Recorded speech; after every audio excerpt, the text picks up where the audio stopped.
It is the month of blossoms in the capital's famous tourist landmark, Mughal Gardens, inside the imposing Rashtrapati Bhawan. The riot over fluorescence unveils a technicolor dream to thousands of visitors who throng the gardens every year in February. Some 40 kilometers away from Delhi, there is another garden flush with roses of various hues and shapes all the year round. But it is not meant for visitors. Rather, flowers in the nurseries, nurtured on a mass scale here by the Delhi-based Vishwa Flora Company, are grown, harvested and cut and packed for export to lucrative markets in Europe and the US.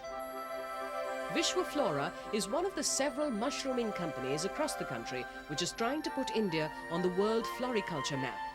Today, India is not even a bit player in the global floral trade, estimated to be worth over $40 billion and growing at a rate of 12%. Budding Indian floriculturists are, however, realizing that it is better late than never. India, they say, has the natural advantages, be it favorable climate, availability of land or skilled workforce, to establish its credentials in the high-quality, discriminating flower markets of the world. India naturally has tremendous competitive advantages. For example, abundant sunlight. This is a very precious commodity. If you look at Europe, they're unable to grow in winter because there's no sun at all. They have to produce nearly 12 hours of artificial sunlight. Abundant land is another competitive advantage, and cheap land. Abundant water, abundant labor, and labor in India is really cheap. But experts feel that disincentives in the form of poor infrastructure, lack of specialized transport and cold storage facilities for perishable items still outweigh the country's inherent advantages for floriculture. One of your problems at the moment is, of course, your lack of infrastructure. Your roads are not very good, your cooling facilities are non-existent or hardly existent, and you have not a lot of experience in this sector. So all these factors make that you have still a long way to go. But sensing the immense export potential in bloom cultivation, the government is giving special concessions to the nascent industry. Among them are exemption from paying import duties on plant material and relaxation of quarantine laws. Besides, a 10 crore rupee or $3.4 million centrally sponsored scheme involves setting up 18 model floriculture centers in different states to promote new varieties and impart training in production and harvesting. As much as 30% of the outlay has been earmarked for the private sector.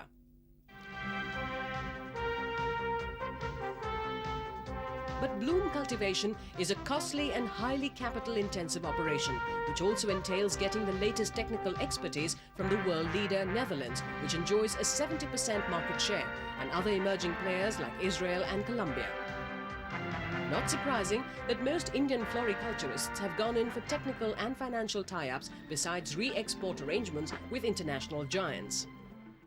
I don't think high-tech floriculture such as what you see here is possible without the backup and know-how support from them. And I think that's what they're bringing to the table. And obviously when that comes, behind it comes the hardware and the software and the computers and the cultivation practices, etc.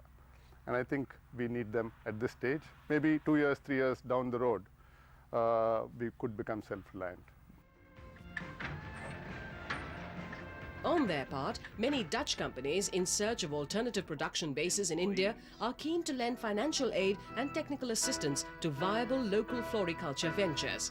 India is also seen as a storehouse of orchids and flowers of herbal and ornamental value.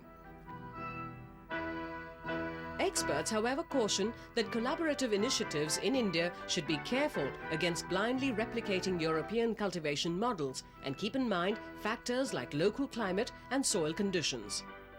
I think India should not try to imitate Holland, because we, with our much more difficult climate, we need high investment in buildings and in heating and so on, whereas you should look for the strengths where you have it, at your climate. So don't produce your flowers in the worst part of your climate regions, but do it in the regions where your climate is best. Be that as it may, floriculture is far striking root in India. With the government having already cleared 24 floriculture projects involving a total foreign investment of 8.5 crore rupees or $2.9 million, the coming years could witness the unleashing of the Indian flower power on the world arena.